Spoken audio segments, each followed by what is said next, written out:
میرے معزز مسلمان بزرگوں، عزیز بھائیوں اور امت مسلمہ کی مقدس ماں اور بہنوں، اللہ کی انگنت نعمتیں ہیں، اور نعمتوں میں تفاوت بھی ہے۔ کوئی بہت بڑی نعمت اور پھر کوئی اس کے بعد کی نعمت اور پھر کوئی اس کے بعد کی نعمت۔ تو اللہ تعالیٰ کی نعمتوں میں سب سے بڑی نعمت اکملت علیکم نعمتی، یہ اللہ کی سب سے بڑی نعمت ہے، اور وہ نعمت اسلام ہے۔ یہ اللہ کی نعمتوں میں سب سے بڑی نعمت۔ الیوم اکملت لکم دینکم واتممت علیکم نعمتی، یہ میری عظیم الشان نعمت ہے، نعمت اسلام۔ اسی طرح اللہ کی نعمتوں میں بڑی نعمت عقل ہے۔ یہ خراب ہو جائے تو آدمی اپنی جان کو بھی نقصان پہنچاتا، گھر والوں کی جان کو بھی نقصان پہنچاتا، اولاد کو بھی مار دیتا۔ عقل جو خراب ہو گئی، اب روٹی کا لقمہ نہیں اٹھاتا، پتھر اٹھاتا۔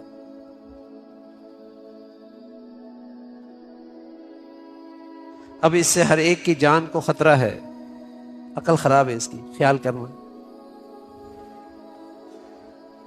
عقل بڑی دولت ہے، عقل اللہ تعالیٰ کی بڑی نعمت ہے۔ اسی طرح امن، وآمنہم من خوف، امن مل جانا، بے خوف ہو جانا، اپنی جان، مال، عزت، آبرو کے بارے میں امن نصیب ہو جانا، بڑا انعام ہے اللہ۔ پرامن ماحول، پرامن زندگی، پرامن حالات، اللہ کا بڑا انعام ہوتا ہے۔ اسی طرح اللہ کی نعمتوں میں بڑی نعمتیں ہیں صحت اور فراغت۔ صحت بڑی نعمت، دونوں نعمتیں کسی کے پاس مل جائیں، بڑا سرمایہ دار۔ اس لیے کہ صحت ہوتی ہے تو مشغولیت بہت ہوتی ہے، وقت نہیں ہے اس کے پاس۔ فراغت ہوتی ہے تو بیمار ہوتا ہے، صحت نہیں ہوتی، فارغ بیٹھا ہے۔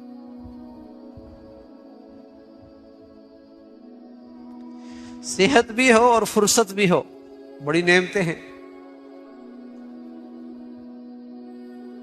اللہ تعالیٰ کی بڑی نعمتیں۔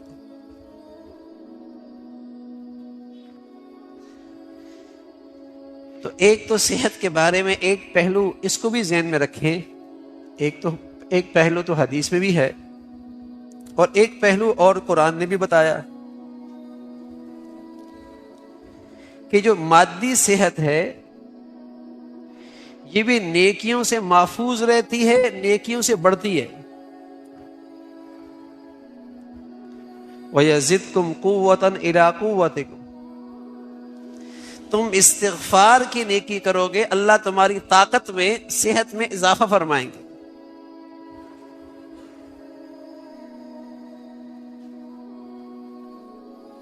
تم تہجد پڑھو گے، تمہاری صحت اچھی ہو جائے گی۔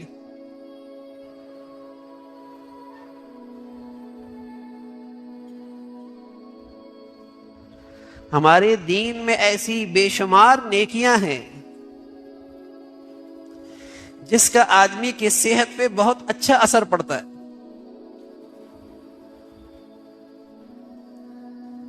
اور اگر وہ نیکیاں معاشرے سے چلی جائیں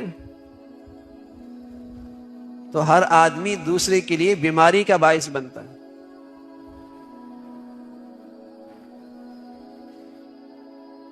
کہتے ہیں نا، ماں بیمار پڑی ہے بچے کی وجہ سے، بڑا پریشان کیا ہوا، میری بیٹی اس گھر میں جب سے گئی ہے بیمار ہو گئی ہے، ساس کی وجہ سے.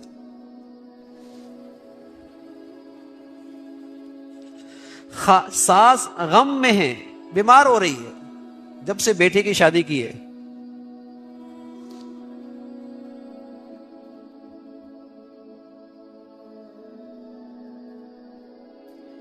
یہ بیچاری کہیں کی نہ رہی، شوہر کی سن سن کے بیمار ہو گئی ہے.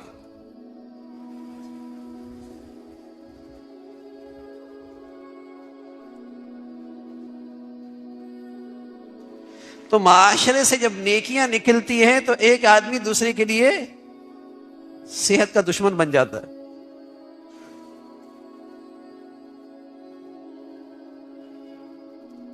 وہ اتنی ذہنی دباؤ میں رہتا ہے کہ اس کا اندر کا سارا نظام درم برم، جو کھاتا ہے تیزابیت بنتی ہے، معدہ جلتا ہے، دماغ جلتا ہے. اتنا ذہنی دباؤ میں ہے، اس لیے کہ گھر میں ہو تو وہاں ذہنی دباؤ، لوگوں سے ملو تو وہ اتنے بد اخلاق، معاملہ کسی سے کرو تو اس نے پریشان کر دیا. ہر وقت اور ہر طرف آدمی ذہنی دباؤ میں. پھر چچڑا بھی ہو گیا، پھر غصہ بھی جلدی آتا ہے، پھر کسی کی بات بھی برداشت نہیں ہے، پھر حساس بھی بہت ہو گئی ہے، ہر آدمی کو دماغ پہ لے لیتی ہے.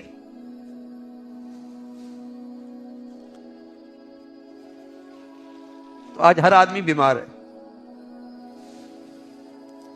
اور وہ چیزوں سے نہیں بیمار ہو رہا،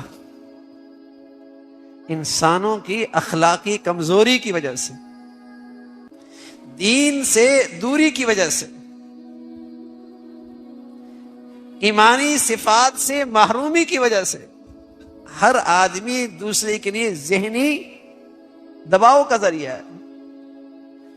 ڈاکٹر پوچھتا ہے جب کھانا نہیں کھا سکتا، طبیعت بوجھل رہتی ہے، نیند صحیح نہیں آتی، تو سب سے پہلے سوال کرتا کوئی آپ کو ذہنی دباؤ تو نہیں؟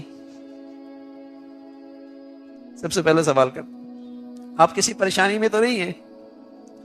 اب اسے کیا بتائیں گے میاں، جس معاشرے میں ہم رہ رہے ہیں وہاں تو ہر آدمی پریشانی دے رہا ہے.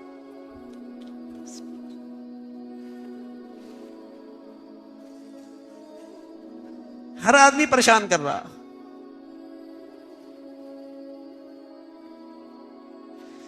جب آدمی کو کسی کروٹ سکون نہ ہو، بتائیے اس کی صحت کا عالم کیا ہو. اب بغیر گولیوں کا گزارا ہی نہیں ہے. ایک تو یہ نا کہ ذہنی دباؤ ہے تو آپ فوراً گولیاں کھانا شروع کر دیں، سونے کی بھی، کھانے کے ہاضمے کی بھی، یہ آسان ہے. اور ایک یہ ہے کچھ اچھا ڈاکٹر یہ بھی کہتے ہیں گولی بھی کھاؤ اور تھوڑی سی اپنی روٹین بھی بدل لو. اچھا روٹین کیا بدلو؟ تھوڑی سی واک کر لیا کرو، تھوڑی سی چہل قدمی کر لیا کرو، تھوڑی سی روٹین بدلو، تھوڑی سی ایکسرسائز کر لیا کرو.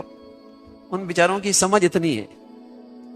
اگر وہ ساتھ یہ بھی کہہ دے کہ اپنی ترتیب زندگی کی اسلامی بنا لو، کہ تہجد میں نہیں اٹھ سکتے تو فجر میں سویرے اٹھ جاؤ، تھوڑی دیر اطمینان سے تلاوت کر لو، آرام سے ذرا نماز پڑھ لو، تھوڑی دیر نماز کے بعد ذکر کر لیا کرو. فسبح بالعشی والابکار، کچھ صبح کچھ شام. پھر زندگی کی ان مشغلوں میں رہتے ہو، ذہنی دباؤ آتا ہے، مسجد میں ذرا جلدی آ جاؤ، سکون سے 12 رکعتیں نماز ظہر پڑھو، کچھ پہلے آؤ کچھ دیر سے نکلو. پھر زندگی کی مشغلوں میں چلے گئے، پھر جلدی آ جاؤ اذان ہوتی ہی، پھر سکون سے 8 رکعتیں پڑھ لو. پھر زندگی کے کام ہیں، مغرب میں آ جاؤ، ساتھ پڑھ لو، تھوڑی سی دعا کر لو، تھوڑا سا ذکر کر لو، اور رات کو سونے سے پہلے سکون حاصل کرو، سکون سے 17 رکعتیں پڑھو، تاکہ دل بھر کی یہ پریشانیاں دل و دماغ سے چھٹ جائیں اور تمہیں رات کی نیند سکون سے آئے۔ لیکن یہ کوئی نہیں بتائے گا۔ اتنا تو بتائے گا، میاں یہ گولی کھانا شروع کر دو، اتنا بھی بتائے گا، تھوڑی سی اپنی روٹین ٹھیک کر لو۔ اب کوئی آدمی روٹین ٹھیک کرنے بھی گیا، چہل قدمی بھی اگر ٹینشن میں ہونے لگ جائے، اس کی ایکسرسائز بھی پریشانی میں ہونے لگ جائے، اور ہو رہی ہے، سوچ تو وہی چل رہی ہے نا جو گھر سے ہو کے آیا ہے، جو آج شام کو دکان سے ہو کے آیا ہے، سوچ تو وہی چل رہی ہے۔ اور اگر تھوڑی سی تم اپنی ترتیب جو ہمیں دین نے دی ہے اس کو بنا لو نا۔ اب نماز پڑھنے آیا، بھاگتے بھاگتے آیا اور بھاگتے بھاگتے نکل گیا، ابھی خیالات کو سکون ہی نہیں ملا تھا، پھر مسجد سے باہر پہنچ گیا۔ سکون سے آؤ میاں، سکون سے بیٹھو، آرام سے نماز پڑھو، اپنی نماز ذرا بڑھیا کر لو، کچھ دیر دعائیں کر لو۔ آخرت کا فائدہ نہیں ہے، اس میں تمہاری صحت کا بھی تحفظ ہے، صرف ایمان کا تقاضا نہیں ہے، اس میں تمہاری صحت کا بھی بھلا ہے۔ ارے میاں اس سے صرف جنت نہیں ملے گی، تمہاری صحت اچھے ہو جائے دنیا بھی جنت لگنے لگ جائے گی، اس نعمت سے لطف اندوز ہو گئے۔ لیکن دوڑ لگی ہوئی ہے، ادھر سے کما رہے ہیں اور ادھر سے لگا رہے، اور اخلاقی طور پہ ہمارا معاشرہ اتنا گرتا چلا جا رہا ہے کہ ہر آدمی دوسرے کو ٹینشن دے رہا، پریشان کر رہا۔ وہ بیچاری کسی گھر میں کیا چلی گئی ہے، اس کی زندگی اجیرن ہو گئی ہے، یہ تانا اور یہ طنز اور یہ برائی، تو بتائیے اس کی صحت کا کیا حال ہوگا؟ انسان ہے، گوشت ووشت کا بنا ہوا ہے، پتھر تو ہے نہیں کہ اس کے باتوں کا اثر نہ ہو۔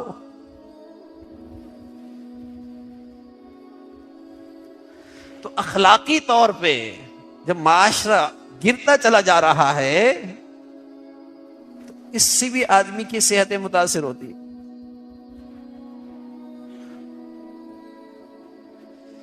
اس لیے اللہ کریم کہتے ہیں وَيَزِدْكُمْ قُوَّةً إِلَىٰ قُوَّتِكُمْ، نیکی کرو گے نا تمہاری صحت اچھی ہو جائے گی۔ نیکی سے صحت کا تعلق،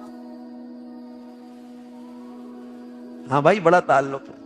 جب آپ ذہنی طور پہ سکون میں ہوں گے، خوش ہوں گے، آپ جو کھائیں گے جسم کو لگے گا۔ اور آپ دیکھیں جب آپ دوستوں میں ہوتے ہیں، کھلی فضا میں ہوتے ہیں، اچھی فضا میں ہوتے ہیں، کچھ بھی کھا لیں پتہ ہی نہیں لگتا، اور جب گھر میں ٹینشن میں ہوتے ہیں اور کھاتے ہیں تو ایسا لگتا ہے بوجھ ہو گیا۔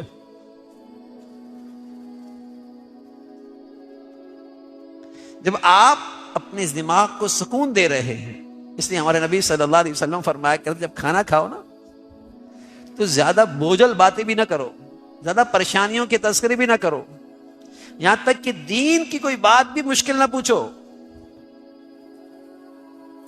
ہلکی پھلکی بات، تاکہ کھانے کا ماحول پر لطف رہے،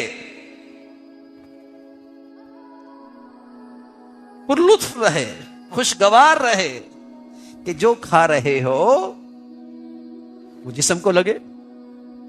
لیکن اتنی گھبراہٹ ہے، اتنی ٹینشن ہے، اتنی ذہنی دباؤ ہے، وہ اندر تو چلا جاتا ہے لیکن سب تیزابیت بن جاتا ہے، غصے کی وجہ سے، پریشانی کی وجہ سے، اس سوچ کی وجہ سے۔ نہ کھاتا اچھا تھا، نہ کھاتا اچھا تھا۔ تو میرے عزیزو، نیکیوں کے ذریعے اور اچھے اخلاق کے ذریعے اس صحت کی حفاظت ہو سکتی، اس صحت کی حفاظت ہو سکتی. ہمارے نبی صلی اللہ علیہ وسلم فرمایا کرتے تھے تہجد پڑھو صحت ملے گی. اب تہجد اور صحت کا تعلق، آج دنیا ریسرچ کرتی ہے، تحقیق کرتی ہے کہ جب تہجد کا وقت ہوتا ہے تو آسمان سے ایک روشنی آتی ہے جو انسانی دل و دماغ کے لیے بہت مفید ہے. اب انہیں کیا پتا کہ یہ اللہ کے نیک بندوں کے لیے نور آتا ہے، نور جو انسانی صحت کے لیے، انسانی دل و دماغ کے لیے انتہائی نافع ہوتا ہے. اور سچے نبی نے صدیوں سال پہلے یہ بات بتائی، صدیوں سال. اب ڈاکٹر کہتے ہیں دانت کی بیماری یہ بنیاد بنتی ہے بس اوقات پیٹ کی بیماریوں کی. تو ہمارے نبی نے کیا فرمایا؟ دانتوں کو صاف رکھو، مسواک کیا کرو، کھانے کے بعد کولی کر لیا کرو. کہا ہے نا رات کو دانت صاف کر کے، منہ صاف کر کے سو. تو ہمارے دین میں تو اس صحت جیسی دولت کی حفاظت ہے. طہارت، نظافت، پاکیزگی یہ ہمارا دین کا حصہ ہے. تو ہمارے دین میں بہت سی نیکیاں ہیں اور اچھے اخلاق ہیں جس سے صحت کا تحفظ ہوتا ہے. آدمی بد اخلاق ہو اور اس کے اندر حسد ہو تو اس کا خون خود جلتا ہے اندر سے. اس بد اخلاقی کی وجہ سے اس کا خون اندر ہی اندر جل رہا ہوتا ہے. کسی کو دیکھا پریشان ہو گیا، کسی کو دیکھا پریشانی شروع ہو گئی، اندر جلن شروع ہو گئی. ارے یہ نقصان کس کا ہے؟ اپنی صحت خراب کر رہا. صبر نہیں ہے جو ہمارا دین کا بہت بڑا خلق ہے، تحمل نہیں ہے جو ہمارے دین کا بہت بڑا خلق ہے.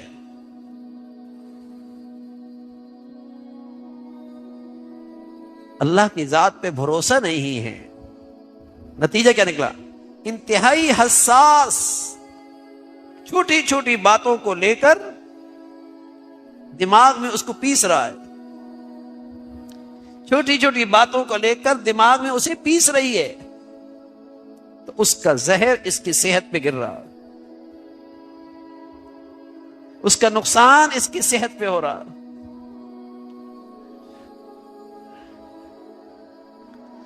میرے عزیزو، صحت اللہ کی بڑی نعمت ہے، بڑی نعمت.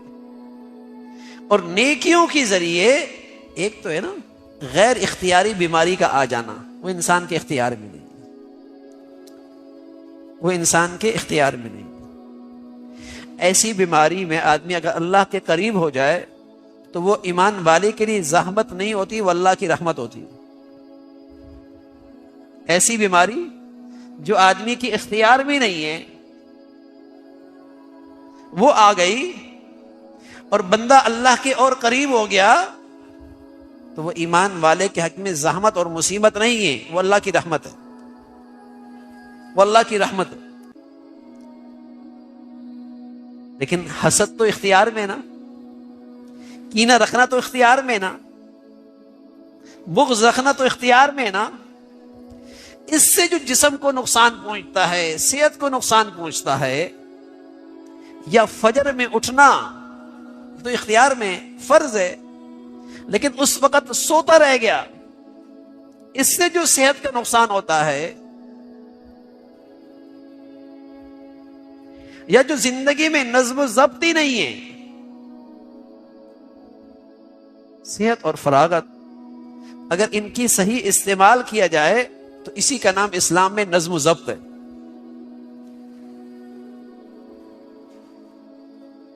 کہ ہر چیز کو صحیح استعمال کرنا. اب سوتا ہے تو سوتا ہی رہ گیا، اور جاگنے پہ آیا تو فضول جاگتا رہ گیا. تو اختیاری ہے، یہ تو خود اپنی صحت کا نقصان کر رہا.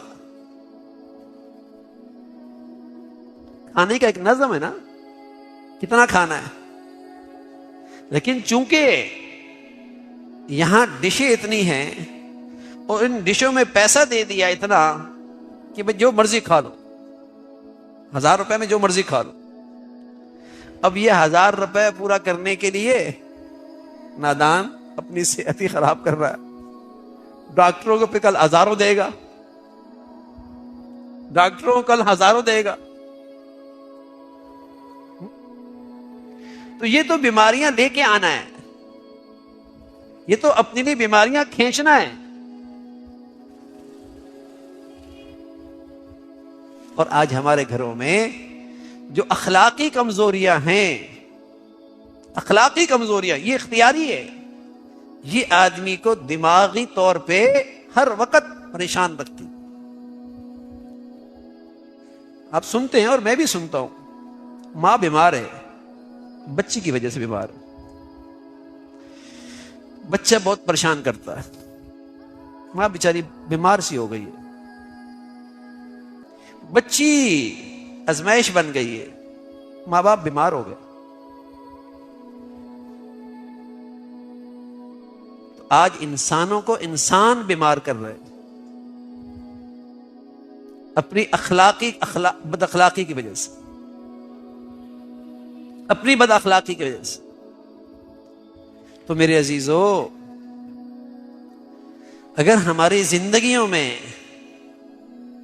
صحیح نیکی کی زندگی آ جائے تو یہ دین اور یہ نیکی کی زندگی آپ کی آخرت کا بھی تحفظ کرتی ہے، آپ کی دنیا کا بھی تحفظ کرتی ہے، آپ کی صحت کا بھی تحفظ کرتی ہے.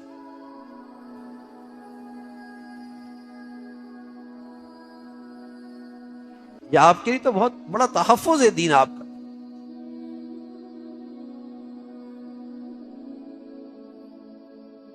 اخلاق اچھے ہوں اور فوراً طبیعت میں درگزر کرنا ہو، معاف کرنا ہو اور دل سے معاف کرنا ہو، تو کیا ہوگا؟ جو سامنے سے غلط ریئیکشن آیا تھا، اس نے جب اس کو اللہ کے لیے معاف کر دیا، آسان نہیں ہے، لیکن یہ خیال کرے میری صحت کے لیے بھی ضروری ہے، اور اللہ کیا اس سے انعام بھی ملے گا. اور اگر اسی کو لے کے بیٹھ گیا، میرا کیا قصور ہے کہ اس نے مجھ سے یہ کہہ دیا؟ ٹھیک ہے، قصور تو اس کا ہے، لیکن آپ اگر اس کو لو کے بیٹھ گئے اور سوچنے لگ گئے تو نقصان کس کا ہوگا؟ صحت بھی جائے گی، میں اجر سے بھی محروم ہو جاؤں. اور ایک یہ ہے کہ اللہ کے لیے معاف کر دیا، اللہ کے ہاں بھی انعام اور اپنے دل اور دماغ کو بھی فارغ کر دیا. ہوتا نہیں ہے. آج ہمارے گھروں میں جھگڑے اتنے ہیں، ہمارے معاشرے میں بد اخلاقی اتنی ہے، اور نتیجہ یہ ہے ہر آدمی بیمار ہے، ہر آدمی بیمار ہے. تو ہمارا دین تو زبردست دولت ہے بھائی، لیکن آج ہم اس فطرتی دین سے جو اس جسم کے لیے اللہ نے دیا تھا، اللہ نے یہ مشینری بنائی ہے نا، اس مشینری کی صحت کے لیے اللہ نے دین بھی دیا ہے.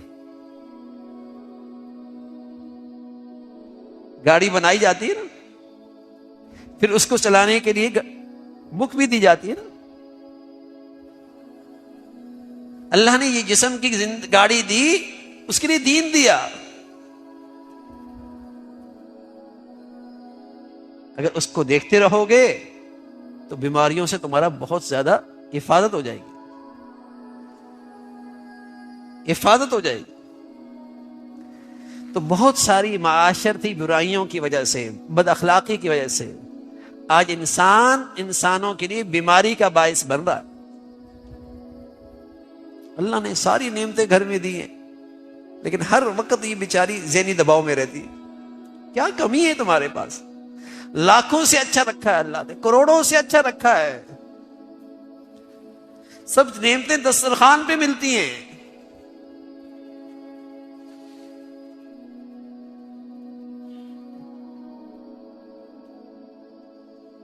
لیکن گھروں میں دین کی کمی ہے۔ نماز ہے، تسبیح بھی ہے، وظیفے بھی ہیں،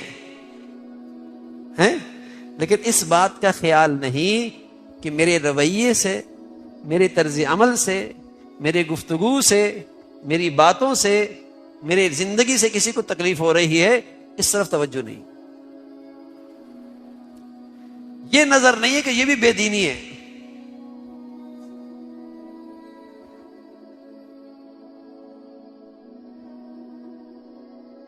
اور گھروں کے اندر ہنستے اللہ کی ہزاروں نعمتوں میں ایک دوسرے کے لیے ذہنی دباؤ کا باعث، ذہنی پریشانی کا باعث۔ شکر، درگزر، برداشت، دل صاف رکھنا ہے، یہ خود آدمی کی صحت کے لیے ضروری ہے۔ اس لیے اللہ کے نبی صلی اللہ علیہ وسلم ایک مرتبہ اپنے خاص الخاص شاگرد طالب علم ان کو نصیحت کر رہے اور فرمانے لگے، یا بنی ان تقدر ان تصبح وتمسی وليس في قلبك غش لاحد ففعل وذلك من سنت۔ اے میرے پیارے بیٹے، یوں کہہ رہے، اے میرے پیارے بیٹے، اگر تجھ سے یہ ہو سکے نا کہ تیری صبح شام یوں گزرے کہ تیرے دل میں کسی کے لیے بھی غلط جذبہ نہ ہو، کسی کے لیے برائی نہ ہو، کسی کے لیے انتقام کا جذبہ نہ ہو، کسی کے لیے حسد کینہ بغض نہ ہو، تیرا دل ہر ایک کے لیے صاف ہو، اگر تجھ سے یہ ہو سکے تو ففعل، ایسا کر لے۔ نمازی مل جائیں گے، حاجی مل جائیں گے، روزے دار مل جائے گی، وظائف کرنے والی بھی مل جائے گی، نفل پڑھنے والی بھی مل جائے گی، لیکن ساس کا اپنے بہو سے اور بہو کا اپنی ساس اور نند سے اس کا دل صاف رہے، یہ ڈھونڈنے سے نہیں ملے گی۔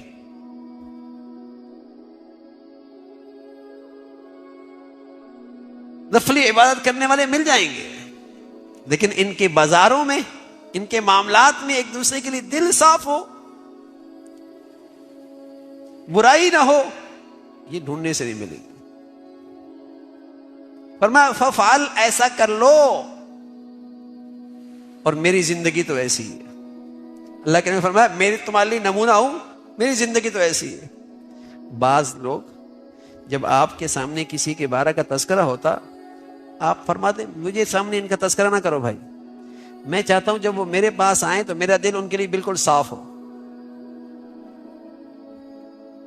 میں نہیں چاہتا کہ تم میرے سامنے ان کی تذکرے کیا کرو، تاکہ جب وہ میرے پاس آئیں تو میرا دل ان کے لیے بالکل صاف ہو۔ ایسا نہیں کہ زبان سے کچھ اور اندر کچھ اور ہو میرے دل میں، ایسا نہ کرنا، میرے سامنے تذکرے نہ کیا کرو، میں یہ تذکرے نہیں سننا چاہتا۔ سبحان اللہ۔ اب تو کہتے ہیں بتاؤ بتاؤ اور بتاؤ ذرا، اور بتاؤ ہیں، اور بتاؤ ذرا، تو وہ بھی کہانیاں بنا کے بیچاری رکھتی ہے، یہ بھی رات کو آ کے سننے کے لیے بیٹھا ہوتا ہے۔ اب بتائیے پھر صبح گھر کا نقشہ کیا ہوگا؟ پھر صبح گھر کا نقشہ کیا ہوگا؟ جب اسے سننے کی عادت ہے تو پھر اسے سنانے کی عادت پڑ جائے گی، اسے پھر سنانے کی عادت ہو جائے گی۔ یہ ہیں وہ آج ہمارے گھروں کی اور معاشرتی زندگی کی کمزوریاں، جس نے آج ہر شخص کا سکون چھین لیا اور جسمانی لحاظ سے بھی اسے بیمار کر دیا۔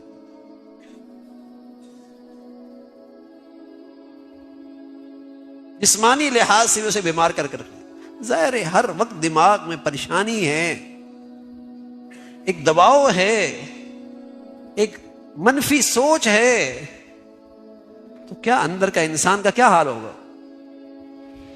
وہ سونا بھی کھا لے نا بھائی، سونا بھی کھا لے، وہ بھی زہر ہو جائے گا، وہ بھی ہضم نہیں ہوگا.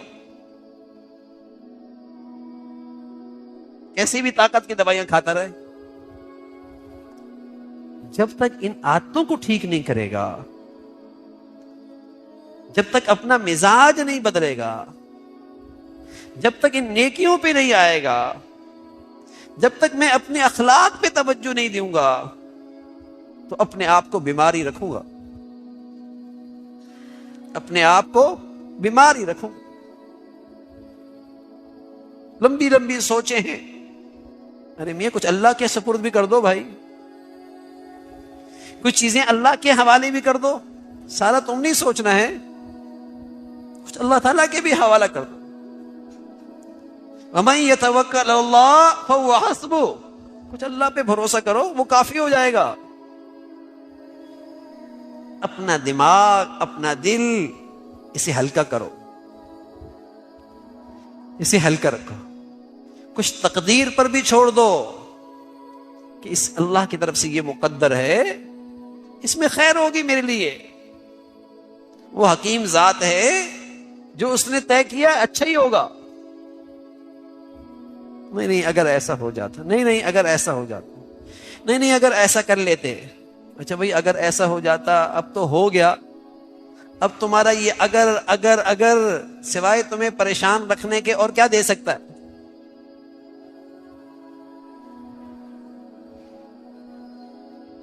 اب تمہارا یہ اگر مگر سوائے تمہیں پریشان رکھنے کے، بے چین کرنے کے اور کیا دے سکتا ہے؟ اور ایک یہ ہے کہ اللہ کی طرف سے ہے، بس ہم اللہ سے خیر مانگتے ہیں، اللہ اس میں خیر کر دے بس.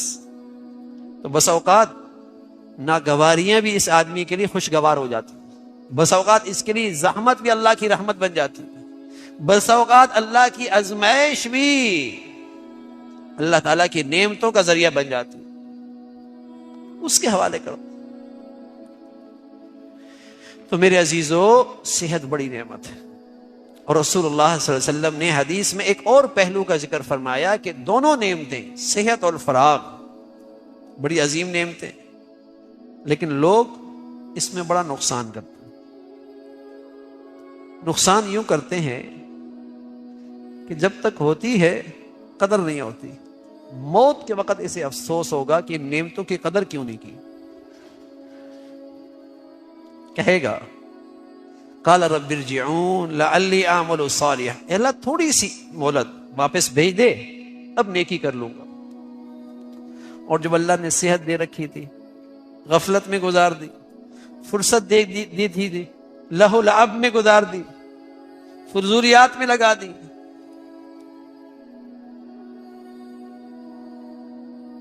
مال کا نقصان اتنا بڑا نقصان نہیں جتنا وقت کا ضائع کرنے کا نقصان. اس لیے کہ مال تو پھر بھی آ سکتا ہے، وقت دوبارہ نہیں آ سکتا، وقت دوبارہ نہیں آ سکتا. اس کا کوئی متبادل نہیں. تو رسول اللہ صلی اللہ علیہ وسلم فرمایا آدمی کو ان نعمتوں کی قدر نہیں ہوتی، بہت نقصان کرتے ہیں اس سرمایہ کی. ہوش تب آئے گا لولا اخرتنی الی اجل قریب، اللہ تھوڑی سی محنت دے دے، فاصدق واکن من الصالحین، خوب صدقہ، خوب نیک بن جاؤں گا. لیکن اب کہاں مہلت ملتی، اب کہاں مہلت ملتی. تو پیارے رسول صلی اللہ علیہ وسلم فرمایا صحت اور فرصت اللہ تعالیٰ کی بہت غیر معمولی نعمتیں ہیں، اس کو ضائع نہیں کرنا چاہیے، اس کی نہ قدری نہیں کرنی چاہیے. ان نعمتوں میں اللہ کی نافرمانی کر کے نہ شکری نہیں کرنی چاہیے. اس سرمایے سے اپنی آخرت سنوارنی چاہیے. لیکن ہم گھنٹوں موبائلوں میں مشغول رہتے ہیں اور بے مقصد. عجیب بات ہے، یہ بوڑھی ہے، یہ بوڑھا ہے، جانے کا وقت قریب ہے، اس کے تو وقت ویسے ہی تھوڑا رہ گیا، لیکن یہ بھی لگی ہوئی ہے، گھنٹوں لگی ہوئی ہے. ارے میاں تلاوت کر لینا، قرآن پڑھ لے، ذہنی بھی سکون ملے گا، نعمتیں بھی بڑھ جائیں گی، اس فرصت کے وقت کی شکر بھی ہو جائے گا. لیکن مزاج جو نہیں ہے، مزاج ہی نہیں ہے. گھنٹوں یہ وقت ضائع ہو رہا ہے، اور یہ صحت کی دولت، اس کا غلط استعمال ہو رہا. صحت اللہ کی بڑی نعمت ہے، لیکن اگر اس میں اللہ کی فرما برداری نہ ہو تو بہت بڑا فتنہ ہے، بہت بڑی آزمائش ہے، بہت بڑی آزمائش. فرصت اللہ کی بڑی نعمت ہے، بڑے اچھے کام کر سکتا ہے، لیکن اگر اس کی صحیح استعمال نہ ہو تو یہ بڑا فتنہ بن جاتا. نہ اس کے بعد فرصت ہوتی اور نہ یہ گناہ کرتا، نہ یہ صحت ہوتی، نہ جو آج اللہ کی نافرمانیوں پہ کھڑا ہوتا. تو صحت اتنی بڑی نعمت ہے، لیکن اللہ کے نبی صلی اللہ علیہ وسلم فرمایا لوگ اس میں بہت نقصان کرتے، مغبوبون فیہما کثیر من الناس، بڑا نقصان کرتے. اور یہ مال کا نقصان ہونا تو آدمی کو احساس ہوتا ہے کہ مال کا نقصان ہو گیا. صحت اور فرصت کا نقصان ہو تو یہ احساس بھی نہیں ہوتا کوئی نقصان ہوا ہے، کوئی نقصان ہوا ہے.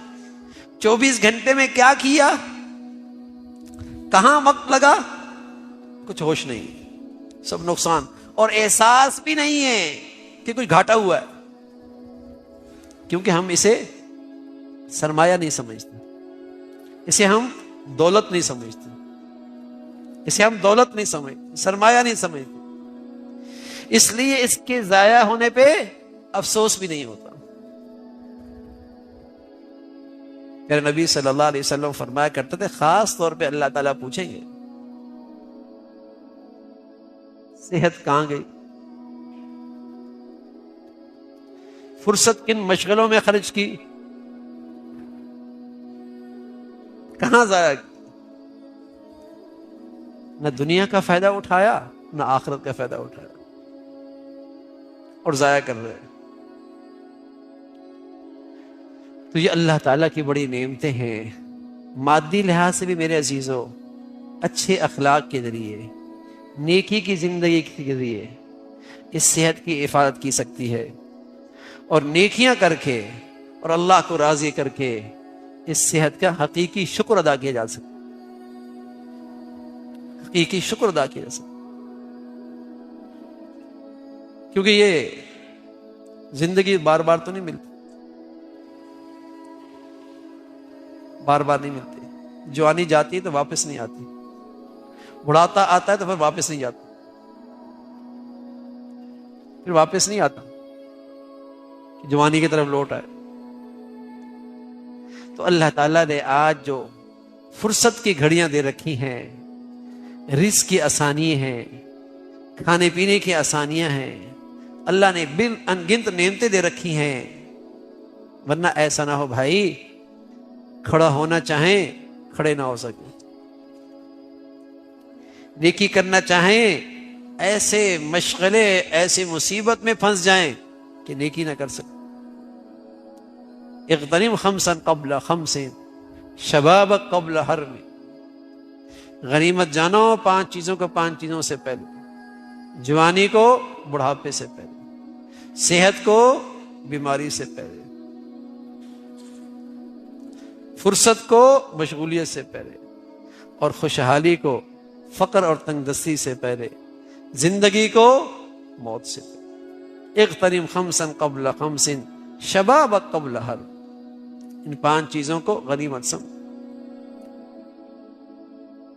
اللہ نے دے رکھی ہے، صحت بھی دے رکھی ہے، خوشحالی بھی دے رکھی ہے، فرصت بھی دے رکھی ہے، زندگی بھی دے رکھی ہے. کون اس سے اپنی آخرت کی کھیتی کتنی قیمتی بنا سکتا ہے؟ کون کتنی قیمتی بنا سکتا ہے یہ آخرت کی کھیتی؟ ایک تو یہ نا کہیں دور دور جا کے گھاس کے پودے لگا دی، اور ایک کیا ہے کہ سب سے قیمتی پودا لگایا ہاں کیا لگاتا ہے؟ بادام لگا لیتا ہے، پستہ لگا لیتا ہے، زعفران لگا لیتا ہے. یہ کھیتی ہے، ہر چیز اگتی ہے. سوچنا چاہیے نا کیا بہتر لگائے. تو بھائی اللہ نے زندگی دی ہے اور کھیتی دی ہے تو پھر قیمتی بناؤ نا. دنیا کے معاملے تو بہتر سے بہتر چیز لگانے کی چاہتے ہو کہ بہتر سے بہتر نفع آئے. یہ بھی تو اللہ نے ایک کھیتی دی ہے. یہاں بھی تو آپ کی کھیتی میں بہت قیمتی تحفے درخت لگ سکتے ہیں، نیکیوں کے بڑے پھلدار درخت لگ سکتے ہیں. اس نظر سے اپنا وقت ہم قیمتی بنائیں، فرصت کو قیمتی بنائیں. جو وقت ملے اس کو زیادہ سے زیادہ اللہ کی فرما برداری میں لگائیں. یہ عقل مندی ہے، یہ عقل مندی ہے، یہ سمجھداری. اللہ کے نیک بندے وہ وقت کو سونے چاندی سے زیادہ قیمتی سمجھتے تھے. وہ کہتے تھے کہ سونا چاندی چلا بھی گیا تو واپس آ سکتا ہے، وقت تو نہیں آ سکتا. یہ تو برف کی طرح ہے، پگھل رہا ہے، ضائع ہو رہا ہے. اور سب سے بڑی ناشکری ہے اور سب سے بڑی ناقدری ہے کہ صحت ملے اور پھر اللہ کی نافرمانی، فرصت ملے اور اس میں اللہ کی نافرمانی. یہ سب سے بڑی ناشکری ہے ان نعمتوں کی کہ جو اللہ نے صحت دے رکھی ہے گناہوں پہ جری ہو رہا، گناہوں میں جری ہو رہا. اور آج ہم کری ایسے رہے. اللہ کچھ دولت زیادہ دے دے تو ہمارے ہاں گناہ زیادہ ہو جاتا. اللہ صحت اور جوانی اچھی دے دے گناہ بڑھ جاتا. فرصت بہت مل گئی، لہو لعب بڑھ گیا، فضولیات بڑھ گئی، خرافات بڑھ گئی. اب تو یہی رہا کہ بجائے اس کے کہ ان نعمتوں پہ اللہ کا شکر ادا ہوتا اور اس میں اللہ کو راضی کیا جاتا ہے، بدترین ناشکری کی جاتی ہے کہ اللہ کی ناراضگی مول لیتے، اللہ کے حکموں کو توڑتے. تو میرے عزیزو، پیارے رسول صلی اللہ علیہ وسلم کی نصیحت ہے کہ اللہ کی بہت بڑی نعمتیں ہیں، ان سے فائدہ اٹھاؤ اس سے پہلے کہ یہ نعمتیں چلی جائیں. ان سے فائدہ اٹھانا چاہیے. اللہ تعالیٰ بھائی ہمیشہ ہمیں روحانی جسمانی نعمتوں والی زندگی نصیب فرمائے اور ان نعمتوں کی حفاظت کی بھی توفیق نصیب فرمائے، قدردانی کی بھی توفیق نصیب فرمائے اور ہمیشہ ان نعمتوں میں اپنی فرما برداری عطا فرمائے. آخر دعوانا ان الحمدللہ رب العالمین. اللہم لک الحمد کلو ولک الشکر کلو. ہماری صلاحیت غلط جگہ پر لگ رہی ہے. آج کے انسان کی اصل بیماری بھی ہے اور اس کے دکھوں کی جڑ بھی. اللہ تعالیٰ نے ہر انسان کے اندر حیرت انگیز صلاحیتیں رکھی ہیں. سوچنے کی قوت، سمجھنے کی قابلیت، بولنے کی اہلیت، منصوبہ بنانے کی مہارت اور محنت کرنے کی طاقت. مگر افسوس یہ ہے کہ ان صلاحیتوں کا زیادہ حصہ غلط جگہ، غلط سمت اور غلط مقصد پر خرچ ہو رہا ہے. انسان کا دل، انسان کا ذہن، انسان کا وقت، یہ سب قیمتی خزانے ہیں. اگر یہ سب صحیح جگہ لگ جائیں تو بڑے بڑے کام سنور جاتے ہیں، زندگی بدل جاتی ہے، نسلیں سنور جاتی ہیں. مگر یہی خزانے غلط جگہ استعمال ہوں تو انسان کے ہاتھ میں تھکن، مایوسی، افسوس اور خالی پن کے سوا کچھ نہیں رہتا. سب سے پہلے سمجھنے کی بات یہ ہے کہ ہماری عقل کا بڑا حصہ دنیاوی چکروں میں الجھ جاتا ہے. انسان گھنٹوں بیٹھ کر لوگوں کی خامیاں سوچتا ہے، دوسروں کی غلطیاں یاد کرتا ہے، اپنی تعریف کے منصوبے بناتا ہے، دنیا کمانے کے ہزار راستے ڈھونڈتا ہے، مگر آخرت کے بارے میں سوچنے کے چند منٹ بھی مشکل لگتے ہیں. یہ عقل اللہ نے دی تھی اپنی پہچان کے لیے، سچ اور جھوٹ کے فرق کے لیے، نیکی کے راستے کے لیے. مگر ہم اسے حسد، مقابلے، دکھاوے اور فضول منصوبوں میں برباد کر دیتے ہیں. پھر دیکھیے کہ ہمارا وقت بھی غلط جگہ لگ رہا ہے. گھنٹوں موبائل، گھنٹوں سوشل میڈیا، گھنٹوں فضول محفلوں میں، گھنٹوں بے معنی گفتگو میں اور وقت گزر جاتا ہے. وہ وقت جس سے زندگی بنتی ہے، جو وقت اصل سرمایہ ہے، جو وقت خود اللہ کی نعمت ہے، وہ ہم اس طرح ضائع کر دیتے ہیں جیسے کبھی حساب نہیں دینا ہوگا۔ اسی طرح ہماری زبان بھی غلط جگہ استعمال ہو رہی ہے۔ یہ زبان دعا کے لیے تھی، ذکر کے لیے تھی، محبت کے اظہار کے لیے تھی، دل جوڑنے کے لیے تھی، مگر یہ زبان غیبت میں چلتی ہے، لڑائی میں چلتی ہے، دل دکھانے میں چلتی ہے، دکھاوے اور برائی کے اظہار میں چلتی ہے۔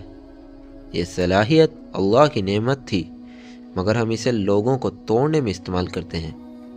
پھر ہمارا دل بھی غلط جگہ لگ جاتا ہے۔ دل محبت مانگتا ہے اور انسان اس محبت کو دنیا، دولت، خواہشات، شہرت اور لوگوں کی تعریف میں تلاش کرنے لگتا ہے۔ وہ دل جسے اللہ نے اپنے نور، اپنی محبت، اپنی معرفت کے لیے پیدا کیا تھا، وہی دل دنیا کے پیچھے بھاگ کر ٹوٹ جاتا ہے، بکھر جاتا ہے اور پھر خالی ہاتھ ہو جاتا ہے۔ اصل مسئلہ یہ ہے کہ انسان اپنی پوری محنت دنیا سنوارنے میں لگا دیتا ہے اور دل و آخرت کو نظر انداز کر دیتا ہے۔ انسان گھر بناتا ہے مگر خود نہیں بنتا، دنیا کماتا ہے مگر اندر کا سکون کھو دیتا ہے، لوگوں کے سامنے بڑا بنتا ہے مگر اللہ کے سامنے چھوٹا رہ جاتا ہے۔ صلاحیت غلط جگہ کیوں لگتی ہے؟ اس لیے کہ مقصد غلط ہوتا ہے۔ جس انسان کا مقصد صرف دنیا بن جائے، وہ دنیا کے لیے سب کچھ لگا دیتا ہے، ایون وہ چیزیں بھی جو اللہ کے لیے تھیں۔ اب سوال یہ ہے کہ صلاحیت صحیح جگہ کیسے لگے؟ سب سے پہلے اپنے دل کو یہ سمجھانا پڑے گا کہ اصل فائدہ آخرت کا فائدہ ہے۔ جب مقصد سیدھا ہو جائے تو صلاحیتیں خود سیدھی جگہ لگنے لگتی ہیں۔ انسان کے ذہن میں یہ بات بیٹھ جائے گی کہ میری زبان کو اللہ کے لیے چلنا ہے، میری عقل کو اللہ کے راستے پر چلنا ہے، میرے دل کو اللہ سے جڑنا ہے، میرا وقت اللہ کی رضا میں خرچ ہونا ہے، میری محنت اللہ کی اطاعت میں ہونی ہے۔ صلاحیتیں برکت بن جاتی ہیں اور انسان کی پوری زندگی سمت بنا لیتی ہے۔ اور سب سے بڑی بات یہ ہے کہ انسان تھوڑا سا رک کر سوچے، میں آج جو کچھ کر رہا ہوں، کیا یہ مجھے اللہ کے قریب کر رہا ہے یا دور لے جا رہا ہے؟ اگر جواب قریب ہو تو یہ صلاحیت صحیح جگہ لگ رہی ہے، اور اگر جواب دور ہو تو سمجھ لو کہ محنت ضائع ہو رہی ہے، زندگی غلط سمت جا رہی ہے۔ اللہ تعالی ہمیں اپنی صلاحیتیں صحیح جگہ لگانے کی توفیق عطا فرمائے، ہمارے دلوں کو سیدھا کرے، ہمارے وقت کو قیمتی بنا دے اور ہماری زندگی کو اپنے نور اور اپنے مقصد کے مطابق چلا دے۔ آمین۔